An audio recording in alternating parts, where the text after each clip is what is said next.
Kalau Mbak Rea sendiri, unique selling point-nya apa di brand Rea Cempaka itu? Nah, jadi Rea Cempaka itu memang punya ciri khas. Jadi karena saya sering mendesain itu yang tabrak-tabrak. Jadi kayak ini nih.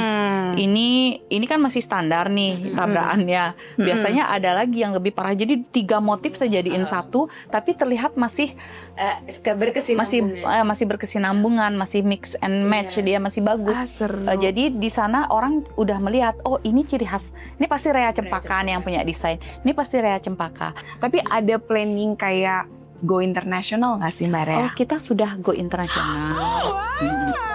Jadi pada saat tahun 2015 berbarengan dengan saya ikut Indonesia Fashion Week, saya sudah membawa Endek ke Hong Kong Fashion Week. Jadi pada saat kita lagi kondisi nggak mood, yang namanya kita usaha, kita pasti pernah hampir menyerah, kita juga pernah hampir stop, hampir berhenti. Jadi kita harus mikir, di mana sih titik terendah kita? Kita harus ingat kembali, di mana sih titik terendah kita? Kalau kita sudah ingat titik terendah kita pasti akan semangat, bangkit. Kita harus bangkit, kita harus semangat, kita harus tunjukkan kita wanita ninja.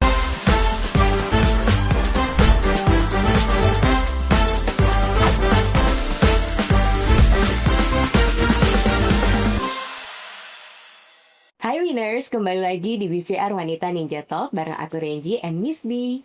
Dan di edisi spesial kali ini kita lagi ada di Sampati Villa private di tengah kota Seminyak. Nah tentunya karena lokasinya spesial, kita juga mengundang narasumber yang gak kalah spesial. Siapakah dia? Kita tonton dulu video yang satu ini. Niwayan Ria Mariani atau yang biasa disapa Rea Cempaka adalah seorang fashion designer dengan pengalaman lebih dari 20 tahun di industri mode. Perjalanan panjangnya telah membentuk karakter dan perspektifnya dalam menciptakan karya yang tidak hanya indah secara visual, tetapi juga memiliki makna dan nilai di dalamnya. Sebagai founder dari brand Endek Rea Cempaka, ia dikenal dengan desain yang mengedepankan detail, mengikuti perkembangan tren, serta mampu memahami kebutuhan pasar tanpa kehilangan sentuhan personal. Bagi Rea, fashion bukan sekedar tentang gaya, tetapi juga tentang emotional value yang mampu terhubung dengan setiap individu yang mengenakannya. Dengan prinsip berkarya dengan hati, berdiri dengan nilai, Rea terus menjaga konsistensi dalam setiap langkahnya. Ia percaya bahwa kekuatan seorang wanita terletak pada kemampuannya untuk terus berkembang, memahami perubahan zaman, serta tetap berpegang pada nilai yang diyakini. Di balik kesuksesannya, dukungan dari keluarga dan sahabat menjadi fondasi penting yang menguatkan perjalanannya hingga saat ini. Lantas, seperti apa jalan ninja Rea Cempaka? Mbak Rea, selamat datang di BVR Wanita Ninja Talk dan di Sampati Villa. Terima kasih udah mengundang saya bersama para winners. Dengan senang hati akhirnya ya kan. Kayaknya kita ngomong ini udah agak lama, cuma mungkin waktunya ya, schedule-nya ya. Mbak Rea sibuk banget, kayaknya sering keluar kota juga. Bahkan mau ke Bandung saya dengar. Iya bener. Bulan depan ada rencana mau ke Bandung, mau pameran. Ya, dan juga Tanggal berapa tuh Mbak mau Rea? ada fashion show di bulan Juni juga. Jadi awal bulan depan sekitar tanggal 7 itu pamerannya, fashion show-nya dalam rangka bulan Bung Karno itu di bulan Juni. Oh wow, oke. Seru banget ya. Jalan-jalan ke Bandung. Udah deh, itu bagian cari kuliner. Iya benar banget. Kita mau kulineran sih sebenarnya. Pameran hanya ini Sampingan. Bisnis trip Agenda sambil utama jalan. sebenarnya kuliner ya. Tapi ini lucu banget karena mungkin ya itu tadi ya, kalau udah jodoh waktunya, ternyata temennya Mbak Rea yang punya Sampati Villa. Iya benar banget. Udah jadi pengusaha sukses Oh, deh sekarang. mau Temen disapa SMA dulu ya, nggak? temen Iya, SMA. teman siapa tuh, mau disapa dulu nggak? Halo Pak Agus, ini keren banget deh Sampati Villa. Jadi ambience-nya bener-bener ini ya, heritage-nya berasa banget. Berasa banget, enak banget, dan Enak memang banget. ini sebenarnya kita syuting tadi lagi hujan, ya kan? Terus kayak kita gini, moodnya langsung semua kayak pada bengong, kayaknya anak bobo nih. Iya beneran. Jadi karena hujan-hujan nih kita pengennya tiduran, apalagi suasananya ini emang bener-bener untuk nge-recharge Bener banget. energi kita nih, cocok banget. Dan Bener. di sini tuh ternyata ada 12 villa. Jadi ada 12 villa, oke. 1 bedroom sama 2 bedroom. Oh, oke. Cocok banget tuh yang mau honeymoon ya kan, atau mau bareng keluarga juga bisa di 2 bedroom. Betul, Ada private poolnya juga tadi kita, aduh sambil ngeliat tuh hujan, seru banget ya kan. Apalagi Nyemplung.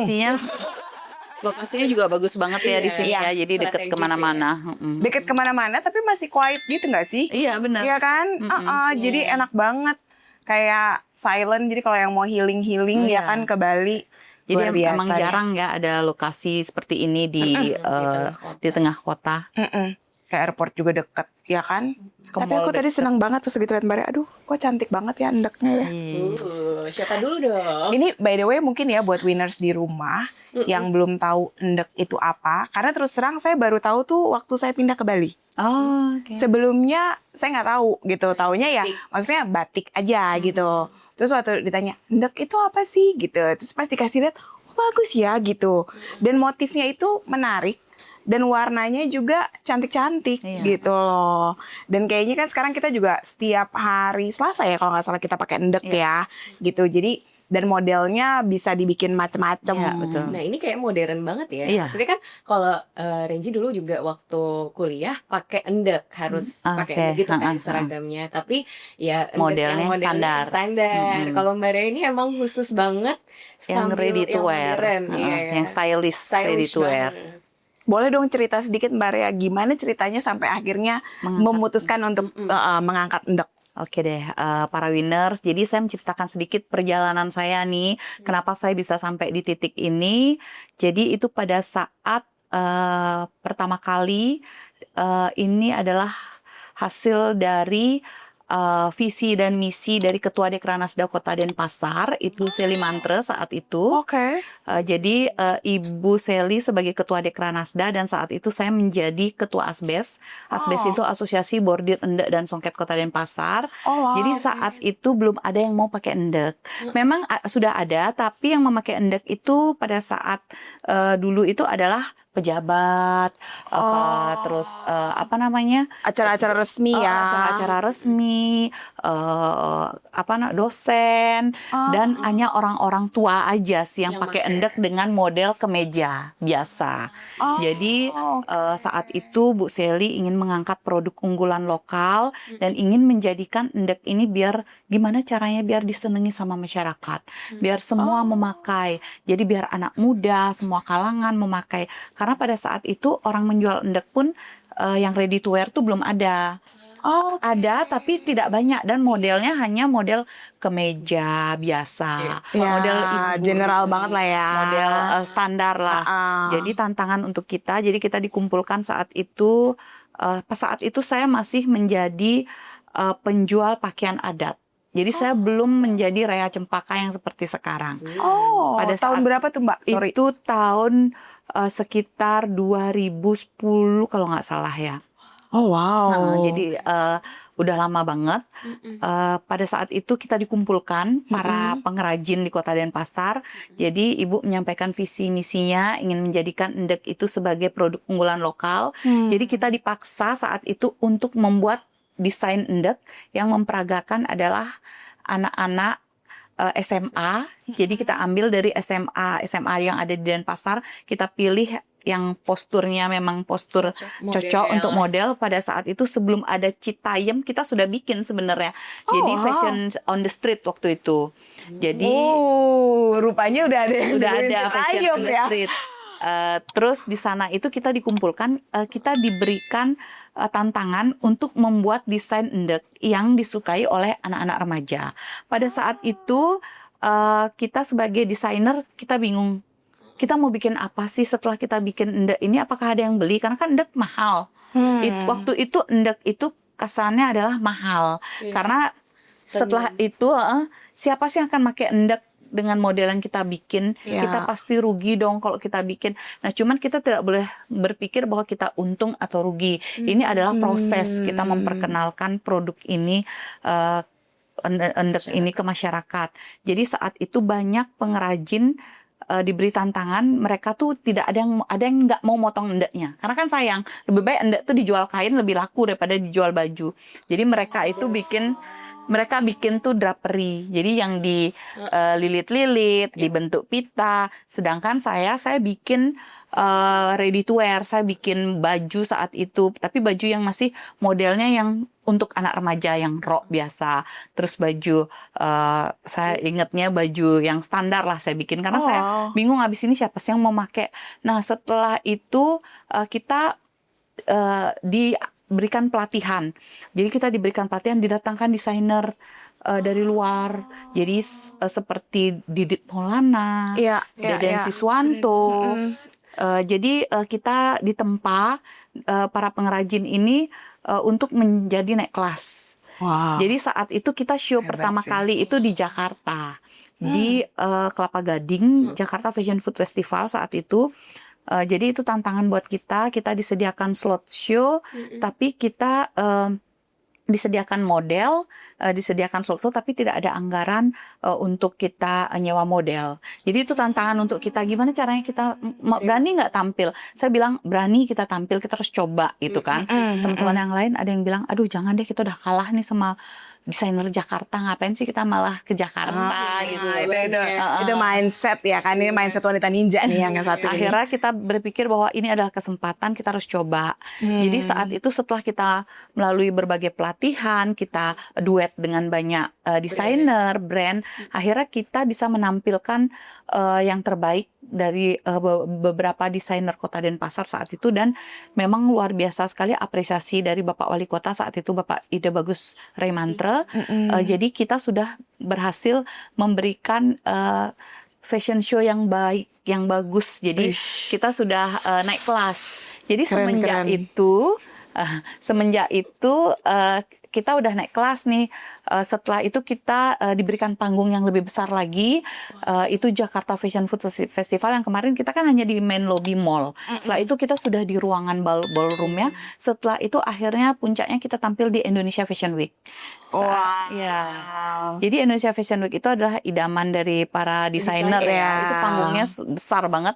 Itu slot show-nya aja harganya sampai 250 juta saat itu. 3 orang desainer dari Kota Denpasar, salah satunya saya, sama Catherine Sutayaya, dan juga Sekar Jepun, Pertenunan Sekar Jepun.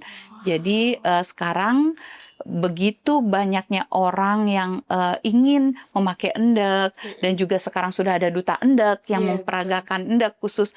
Jadi ini benar-benar luar biasa sekali bahwa endek itu sekarang dicintai oleh masyarakat. Jadi itu memang perjuangan dari dulu ya. Luar biasa banget Dari awalnya. dari awal.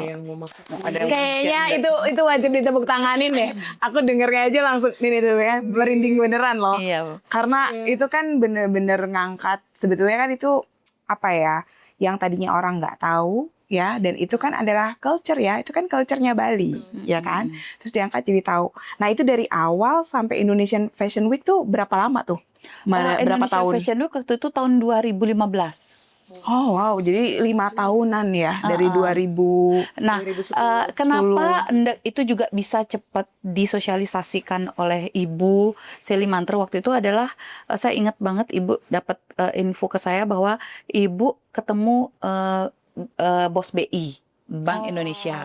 Jadi minta ke sana bahwa pada bos BI gini, Ibu mau minta bantuan dana. Oh enggak, saya cuma minta 1 hari, saya minta untuk karyawan bank menggunakan pakaian endek. Keren. Jadi dari sana muncullah banyak permintaan kepada pengrajin-pengrajin di Kota Denpasar untuk membuatkan endek. Jadi, nah pada saat itu endek itu tidak disarankan untuk seragam. Karena apa? Karena endek itu kalau bikin sama itu kan tidak bisa terpenuhi. Karena endek itu dihelai demi helai, beda ya. pengerjaannya benar-benar helai demi helai, lebih sulit dan tidak bisa dikerjakan dalam jumlah banyak. Kalau jumlah banyak, produksinya itu pasti takutnya lari ke Jawa. Seperti itu. Makanya tidak disarankan, walaupun seragam itu cuma 10 orang paling banyak. Lebih baik endek itu tidak seragam dan modelnya sesuai dengan kreativitas masing-masing. Oh gitu. Pantesan itu sebabnya saya pernah ya waktu itu kayaknya kita mau ada acara exhibition di mana gitu. Ini kaitannya lebih sama hotel ya, hospitality. Terus dari Bali nih pakai apa gitu, pakai endek gitu. Nah karena belum punya kan, terus nyari lah gitu. Terus gini, kok modelnya gini ya, harganya juga nggak murah. Iya. Nah sementara kan kita kalau kayak kita beli baju yang mahal kan pengennya yang kayak stylenya oke dong gitu. Terus akhirnya, ternyata beli kainnya juga mahal. Iya, Belum memang. nyari Belum penjahitnya iya. juga kadang nggak gampang Iya, gitu. betul. Jadi sampai dengan sekarang itu akhirnya udah banyak ya kayak tadi Mbak Rea bilang, start dengan akhirnya ready to wear, terus mungkin dengan model-model yang lebih modern sehingga orang jadi jauh lebih mencintai endek itu Iya, sendiri gitu betul. loh. menyukai dan tertarik gitu. Iya, jadi itu tantangan juga buat kita gimana kita bikin endek biar modelnya itu disukai oleh anak muda. Dan karena endek itu mahal, jadi saya juga bikin second line-nya.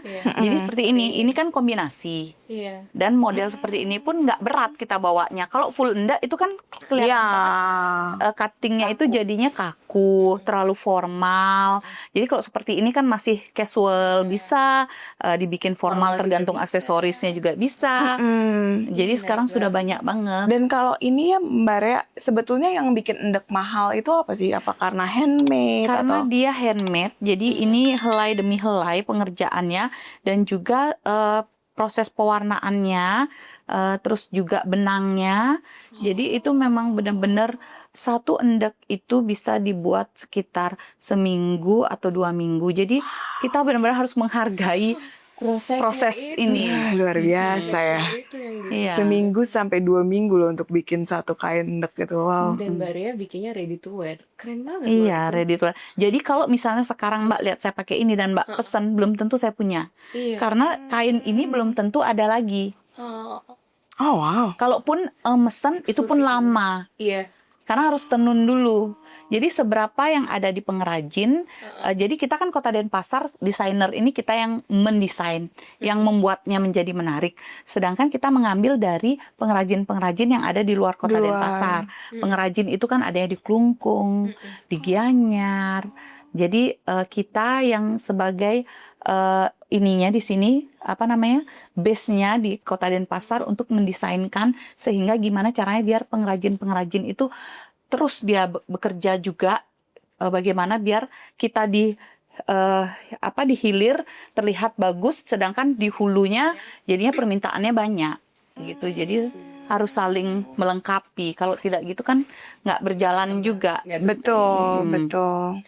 Tapi mau tahu dong, kan sekarang tuh kayak siapa sih yang gak kenal sama brand Rea Cempaka gitu ya kan? Anak-anak muda ya kan, Iya. kalau ngomongin endek pasti ingetnya Rea Cempaka gitu. Kerasaannya seperti apa udah sampai yang dulunya berjuang untuk supaya endek ini bisa dipakai di masyarakat, dan sekarang akhirnya endek juga populer karena Mbak Rea tuh rasanya seperti apa sih? Ya perasaan terus terang seneng banget ya, apalagi kan kita memang passionnya saya memang di dunia Cantik. di dunia fashion. Jadi sebenarnya permintaan yang banyak itu yang membuat kita terpacu untuk terus berkreativitas. Nah, jadi dengan nama Rea Cempaka itu semakin dikenal, jadi merupakan tantangan sebenarnya buat saya. Gimana caranya biar saya bisa terus bertahan di bisnis ini? Karena kan apalagi saat pandemi kemarin itu nol, penjualan itu kan benar-benar nol. Orang nggak mungkin dong beli endek, sedangkan beli makanan aja mereka Susah. Jadi itu benar-benar tantangan terbesar. Pada saat itu saya harus gimana caranya biar ini tetap jalan. Akhirnya apa yang kita lakukan? Kita membuat masker. Jadi para pengrajin-pengrajin yang anggota ASBES, asosiasi saya itu, jadi kita mendekat ke pemerintah, kita tawarkan kan masker kain saat itu diperlukan. Betul. Jadi kita buat masker dari endek. Terus kita juga saat itu permintaan yang banyak itu adalah pakaian tidur ya, karena orang kan banyak di rumah. Jadi piyama. Jadi kita bikin second line-nya. Dan kenapa second line itu saya bikin model yang sekarang di mix sama polos itu ya dari permintaan banyak pada saat pandemi itu. Kita harus gimana kreatif agar tetap produk kita ini Survive. ya. Kadang kan orang pada saat pandemi mereka berhenti usahanya. Jadi Yes, banyak dari teman-teman banyak saya banget. yang sudah tidak jadi pengrajin endek lagi. Jadi saya tetap gimana caranya biar tetap di bisnis ini, karena ini benar-benar bisnis yang membuat heritage kita pertahankan, dan juga passion saya di bidang fashion ini juga jalan. Jadi kan kita sama-sama saling menguntungkan, dan semoga Tuhan juga merestui dan berkah untuk saya. Jadi untuk pengrajin lain kan juga menguntungkan juga. Iya. Dan ini ya tadi mungkin winners tadi dengar ya di rumah, Renja agak keselimpet ya kan ngomongnya kecantikan, karena apa? Memang auranya cantik banget. Iya. Beneran loh, langsung Aura berasa ninja. banget aura Kita ninjanya. Iya kan? Maksudnya gini, cantik itu kan macam-macam ya gitu, relatif gitu. Tapi begitu kayak tadi kan ada ada tujuan, ada purpose dari usahanya. Terus kalau dilihat endeknya itu udah cantik banget ya, pokoknya kalau kesini nih lihat jelas gitu, beda banget memang kalau bikinan handmade sama mungkin cetakan ya gitu, betul. kelihatan banget bedanya Ya, gitu. pasti Terus bisa bedain perpaduannya gitu jadi menarik banget gitu. Dan siapa yang bilang bahwa tradisi itu nggak bisa cantik? Betul. Nggak ada sih, karena memang benar-benar pas begitu dipakai, dan kadang rasanya beda nggak sih? Iya benar. Mbak Rea pas pakai itu sama enggak. Kita sengaja sebenarnya nggak pakai itu karena biar ini apa namanya, nanti tuh biar auranya auranya saya kepanjang dari kalahkan, sini ya. ya kan. Biar saya banting Mungkin auranya. nextnya kita bisa pakai ya, coba ya. Kita cobain Rea Cempaka Cie. Ih, harus coba nanti. Ya harus cobain ya kan. Oke. Nah, ngomongin soal tadi kan soal passion, ternyata Mbak Rea ini passion, udah sangat passion dengan industri kecantikan lagi, kan cantik banget soalnya. Industri fashion gitu. Emang dari kecil Mbak Rea pengen ini? Nah sebenarnya cita-cita saya tuh jadi dokter. Cuman karena memang ya namanya jalan hidup ya. Kita ingin A, ternyata berliku-liku-liku. Akhirnya memang kita jadinya kita di bidang yang harus takdir sih namanya ini ya. Jadi saya udah mencoba kedokteran ke Jakarta, ke Surabaya. Akhirnya ya udah saya memutuskan kuliah di Jogja saat itu. Saya cari HI Hubungan Internasional. Iya. Dan setelah tamat dari Jogja, saya ke Bali lagi dan orang tua saya memang pengusaha. Tapi memang cita-cita saya dari dulu karena terus melihat orang tua bekerja di depan saya. Jadi saya memang pengen jadi pengusaha. Ibu saya juga seneng jahit. Jadi ibu saya yang memotivasi saya juga sehingga bisa menjadi Rea Cempaka seperti sekarang ini. Jadi karena pada saat itu kan belum ada saingan untuk menjual pakaian adat. Tapi mau nggak mau perkenalan saya dengan Ibu Seli Mantra, perkenalan saya dengan teman-teman di dunia fashion. Jadi itu membukakan jalan saya sehingga saya menjadi Rea Cempaka seperti sekarang ini. Keren. Tapi memang paling enak tuh jadi pengusaha ya. Jadi kita tuh waktunya itu bebas, tidak terikat. Tapi memang kalau semakin kita malas bekerja, uang semakin sedikit. Semakin kita giat bekerja, semakin banyak. Jadi itu tergantung sih. Tapi kalau sebenarnya usaha yang bagus kan kita yang dikejar sama uang. Betul. Dan sebetulnya kan uang itu cuma tools ya. Ya kan, uang itu kan tools, alat untuk membeli apa gitu kan. Tapi kan balik lagi, sebenarnya kalau saya ngelihatnya, kata siapa Mbak Rea nggak jadi dokter? Jadi dokter kok, dokter fashion. Iya, dokter fashion. Iya benar. Karena kan kayak tadi dibilang bahwa endek itu mungkin awalnya cuma jadi kemeja, cuma jadi yang ibaratnya tuh stylenya standar, tapi sekarang stylenya jadi udah naik kelas, Iya, kan gitu. betul. Akhirnya jadi berbeda. Karena memang saya percaya bahwa kayak kemarin tuh saya sempat ngobrol sama siapa ya waktu acara fashion show di Jakarta, mungkin kalau Mbak Leni Agustin lagi nonton waktu itu, kayaknya beliau yang ngundang, kayaknya itu dari Kementerian Pendidikan waktu itu, Kemendikbud kalau nggak salah kerjasamanya. Dan ternyata dibilang bahwa anak-anak muda sekarang waktu muatan lokalnya itu dibilang tata busana, itu kayak jarang yang ikut. Oh iya benar. Tapi waktu dibilang apa Fashion tuh fashion design itu langsung jadi banyak yang ikut. Iya Beda betul. bahasa. Gitu. Beda bahasa. Ngaruh loh. Jadi kata itu punya nyawa gitu. Iya, Karena benar. mereka merasa bahwa oh Lebih keren bergengsi. nih gitu. Ya kan. Jadi prestisnya ada. Nah itu balik lagi. Iya. Mungkin dulu waktu endek itu masih modelnya standar, orang nggak lirik. Iya betul. Tapi begitu modelnya berubah, ya kan diperbaiki sama dokternya. Ya pasti bukan sama saya, diperbaiki sama dokternya. Dokter fashion. Jadi akhirnya berubah dan banyak mungkin dengan Mbak Rea dan teman-teman yang lain pastinya gitu kan. Itu luar biasa Justru sih. kalau kita menggabungkan tradisional dengan modern, itu justru kita lebih terlihat lebih classy, lebih elegan dan kita berkarakter. Yes. Iya. Kontemporer yang benar-benar punya arti ya jadinya ya. Iya benar. Cakep banget sih. Kalau Mbak Rea sendiri, unique selling point-nya apa di brand Rea Cempaka itu? Nah, jadi Rea Cempaka itu memang punya ciri khas. Jadi karena saya sering mendesain itu yang tabrak-tabrak. Jadi kayak ini nih. Ini kan masih standar nih tabrakannya. Biasanya ada lagi yang lebih parah. Jadi 3 motif saya jadiin satu, tapi terlihat masih masih berkesinambungan, masih mix and match, dia masih bagus. Seru. Jadi di sana orang udah melihat, oh ini ciri khas. Ini pasti Rea Cempaka nih yang punya desain. Ini pasti Rea Cempaka. Jadi di sana selling point saya bahwa saya sudah memiliki karakter. Jadi orang itu pasti senang sesuatu desain yang dengan emotional value. Jadi dengan mereka memakai desain saya, jadi sudah terlihat bahwa ini adalah karakternya Rea Cempaka. Jadi seperti itu. Jadi kalau orang udah seneng, pasti dong. Iya, nyari pastinya. Tapi ada planning kayak go international nggak sih Mbak Rea? Oh, kita sudah go internasional. Jadi pada saat tahun 2015 berbarengan dengan saya ikut Indonesia Fashion Week, saya sudah membawa Endek ke Hong Kong Fashion Week. Keren. Ya, dan juga saya sudah ke Manila Film di Filipina, itu juga kita sudah bawa Endek ke sana untuk berpameran. Wah keren banget. Dan itu Keren perasaannya banget. pasti kayak proud banget gak sih? Iya, proud banget. Jadi kita juga sekalian lihat pangsa pasar ya.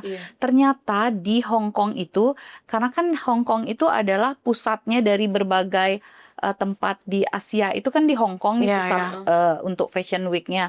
Jadi di sana untuk Endek itu belum terlalu tertarik ya. Jadi kan kita sambil tes market nih. Dan ternyata setelah saya amati, saya pameran di Malaysia, saya pameran di Filipina, itu justru di sana ludes barangnya. Karena apa? Karena mereka kan rumpunnya sama kita. Mereka lebih menghargai handicraft.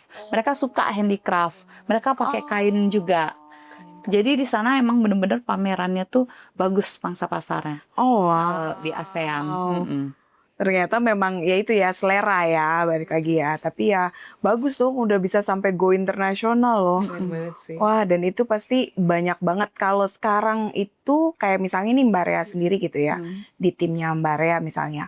Pengrajinnya berapa banyak Mbak Rea yang bikin endek ini? Jadi gini, saya tadi sempat sampaikan bahwa kita tidak punya pengrajin untuk di Rea Cempaka, tapi kita mengambil kain-kain ini dari pengrajin yang ada di luar Kota Denpasar. Jadi pengrajin-pengrajin itu kan mereka punya sentra. Itu ada di Klungkung, ada di Sidemen, ada di Gianyar.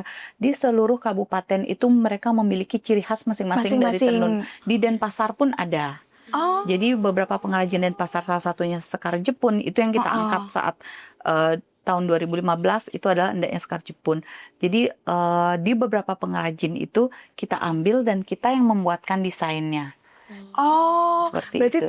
tiap lokasi kayak katakan di Klungkung ataupun di di Gianyar yang lain-lain itu beda ya motifnya? Beda, punya perbedaan motif, karakter punya karakter masing-masing. Ya. Warna juga begitu Mbak Rea? Warna juga ada, tapi lebih ke motif sih mereka. Kalau dulu kan motif endek itu contohnya nih motif kereta kuda, motif pewayangan. Itu kan susah kalau kita bikin baju. Jadi harus benar-benar menghabiskan kain yang banyak. Jadi untuk adu manis itu harus ketemu motif itu kan justru lebih banyak. Nah sekarang sudah lebih maju lagi para desainer untuk kain tenun itu. Jadi mereka bikin yang motif simple kayak ini, motif motif kotak-kotak, motif bedek, motif tahu, motif tempe. Kalau ini namanya motif wajik namanya ini. Oh iya. Jadi dia kayak wajik-wajik gitu. Jadi Bagus lebih ya. simple. Jadi kalau ini kita potong segini kan nggak motong motif nih bisa masih. Jadi sekarang lebih simple lagi motifnya. Jadi gampang kalau maduin. Makanya aku tuh kemarin lihat di Instagramnya Mbak Rea gitu kayak, kok warnanya cantik-cantik ya gitu. Jadi pengen beli. Soalnya kan kadang-kadang ya mohon maaf ya, maksudnya saya berapa kali tuh waktu sempat lihat endek gitu, warnanya kok. Saya kan kebetulan yang suka warna. Jadi maksudnya senang playful main warna gitu. Nah kebetulan yang Mbak Rea tuh warnanya cantik. Nggak selalu pop up sih. Jadi kayak warna-warna manis apa. Tapi pilihannya banyak gitu. Jadi kan kalau kayak pas Mbak Rea campur itu, nyampurnya itu tetap kelihatan cantik ya, gitu loh. Dan itu ya memang butuh. Itulah makanya kadang-kadang style itu nggak bisa dibeli. Money cannot buy style. Tapi selama perjalanannya Mbak Rea nih di industri fashion, ada nggak sih momen yang paling berkesan yang Mbak Rea tuh nggak bisa lupain dan itu terharu banget, selalu bikin Mbak Rea terharu kalau inget-inget itu Selama fashion, selama di industri itu? selama di industri ini. Oke, jadi yang bikin saya terharu itu, nah, pada saat saya pertama kali buka usaha, jadi itu benar-benar saya terharu karena apa? Begitu kita baru buka usaha, mungkin para pengusaha lain mengalami juga ya seperti yang pernah saya alami ini. Jadi dulu itu saya punya tukang juga di butik saya. Jadi saya ada tukang jahit. Tapi tukang tenun saya memang ngambilnya dari luar Denpasar. Jadi di butik saya itu ada tukang jahit, ada tukang bordir. Jadi lengkap. Jadi pada saat saya buka buka butik ini pertama kali itu kan tukang itu kan harus terus diberi kerja. Sedangkan kita pada saat itu kan belum punya Banyak pangsa orderan, pasar, ya. belum punya orderan. Saya waktu itu terus produksi aja jadinya karena tukang kan mungkin diem. Jadi terus produksi. Jadi saya ingat waktu itu saya juga buka konter HP waktu itu kecil di depan butik saya. Jadi sambil konter HP sambil jual pakaian adat. Jadi saya ingat saat itu saya sampai jual handphone saya untuk saya menggaji pegawai karena pegawainya itu kan terus harus nggak mungkin dong saya berhentikan mereka. Jadi apapun pekerjaannya saya suruh bikin aja bordir. Akhirnya itulah saya ingat saya sampai jual handphone untuk menggaji pegawai. Ya untunglah setelah itu pelan-pelan yang namanya rezeki pasti ya datang ya. Dan juga kalau kita bekerja dengan benar, bekerja secara halal, pasti kita berkah ya. Nah itu dah. Jadi pada saat saya sudah sampai di titik ini, saya ingat banget saya pernah berada di titik itu dan juga saya selalu berpikir bahwa yang namanya pedagang seperti saya ini, saya selalu mengalami pasang surut ya yang namanya pengusaha. Jadi pada saat kita laris, pada saat kita jualan banyak, itu barang kita disukai, kita harus memiliki perasaan yang kita senang tapi jangan terlalu bahagia karena pada saat kita berada di bawah, dagangan lagi sepi, kondisi lagi nggak bagus, kita juga tidak terlalu sedih. Jadi flat aja, mau rame, mau sepi, perasaan kita flat aja karena kita akan terbiasa akan menghadapi ini sebagai seorang pengusaha. Ya. Ada lagunya tuh. Jika senang jangan terlalu. Saya sambil mikir itu lagu apa ya? Saya juga mikir. Aduh maaf ya. Tapi itu bener banget yang Mbak Rea bilang tuh. Dulu ada katanya seorang raja, waktu dia menyerahkan tahta ke anaknya, itu dikasih cincin katanya anaknya. Terus di dalam tulisannya itu ada, tulisannya adalah, "This too will pass," dia bilang. Meaning, pada saat kita senang, ya bersyukur, sedih juga bersyukur, tapi ya sambil dijalani, diusahakan gitu. Karena sesuatu itu akan lewat juga. Betul. Gitu. Jadi jangan Apapun tepuk akan tangan terlalu lama, ya, betul. karena akan ada panggung berikutnya. Ya, Gitu. Jadi kayak tadi kalau dibilang orang mungkin ngelihat, wah Mbak Rea sekarang hebat banget ya gitu kan. Pasti kan gitu ya. Tapi pasti kayak tadi, ini kalau yang di rumah nonton, winners di rumah nonton, saya aja tuh sampai merinding dan Mbak Rea tadi ceritanya sampai berkaca-kaca karena mungkin, oh wow, that's yang Mbak Rea udah lalui gitu loh. Bener. Jadi pada saat kita lagi kondisi nggak mood, yang namanya kita usaha, kita pasti pernah hampir menyerah, kita juga pernah hampir stop, hampir berhenti. Jadi kita harus mikir, di mana sih titik terendah kita? Kita harus ingat kembali, di mana sih titik terendah kita? Kalau kita sudah ingat titik terendah kita pasti akan semangat, bangkit. Kita harus bangkit, kita harus semangat. Kita harus tunjukkan kita wanita ninja. Bukan wanita manja ya kan. Betul. Nah tapi boleh gak, apa sih yang paling bikin Mbak Rea tuh jadi kuat? Selain tadi kan, oke, pas lagi sedih kita ingat, oh dulu kita pernah loh kayak gitu. Tapi yang paling bikin Mbak Rea semangat bahwa aku harus bangkit lagi nih, aku harus bangkit lagi. Apa yang paling bikin Mbak Rea kuat? Jadi saya sebenarnya dulu pada saat saya lagi mengangkat endek ini, saya pernah menjadi salah satu dari peserta kita Wirausaha Muda Denpasar. Saya waktu itu diajak ke rumah perubahan Renal Kasali. Jadi saya sempat belajar di situ. Salah satu kita ngefans banget sama Pak Renald Kasali. Nah, jadi di situ benar-benar kita digembleng selama seminggu untuk jadi pengusaha. Dan di situ banyak banget pelajaran yang benar-benar memotivasi saya untuk menjadi pengusaha. Ya, salah satu yang saya sampaikan itu adalah kita harus ingat titik terendah kita pada saat kita udah mau down nih, kita udah mau putus asa, kita harus ingat titik terendah kita apa sih. Jadi itu yang akan memotivasi kita untuk bangkit lagi. Yang kedua, pada saat kita mau berhenti, sebenarnya itu adalah kesuksesan itu sudah di depan mata kita. Jadi kenapa banyak orang berhenti? Karena dia nggak tahu kesuksesan itu padahal sebentar lagi akan dia dapatkan. Karena sudah di sini nih, udah di pelupuk mata, terus malah jadi mundur ya kan, karena nggak kelihatan, saking deketnya. Iya. Padahal sebenarnya kalau kita jalan terus, kita pasti akan sukses. sampai situ. Nah, kita akan sampai situ. Jadi kita harus terus kita bangkit. Jadi satu lagi, kita harus jadi social entrepreneur. Jadi kita jangan mati bersama diri kita sendiri. Jadi kita sebagai seorang pengusaha, kalau kita meninggal, apa sih yang akan diingat sama orang? Nggak ada kan? Jadi Nama tujuan baik. kita adalah menjadi social entrepreneur. Jadi kita bagusnya itu ya kita punya yayasan, kita punya foundation. Jadi itu yang akan diingat sama orang. Yes. Jadi tetap akan hidup bersama kita sampai kapanpun. Jadi, Itulah berkatnya Mbak Rea, tentunya juga menyalurkan berkat buat yang lain. ya, amin. Jadi kita harus memang benar-benar berguna untuk sesama ya. Jadi nggak cuman kita sebagai pengusaha untuk diri kita sendiri aja. Tuh. Ya udah, that's it gitu aja. Wah, seru banget ya. Tadi kita juga jadi terinspirasi gitu bahwa pada saat kita lagi jatuh, kita jangan lupa untuk bangkit gitu, karena itu juga akan berlalu yang jatuhnya Iya, itu. betul. Dan kita selalu kayak tadi Maria bilang, mungkin kita mundur karena sebetulnya kita nggak lihat kesuksesannya ada di sini nih, saking deketnya akhirnya jadi nggak kelihatan Iya, betul. gitu. Boleh nggak Mbak Rea kasih pesan untuk winners di rumah nih? Oke.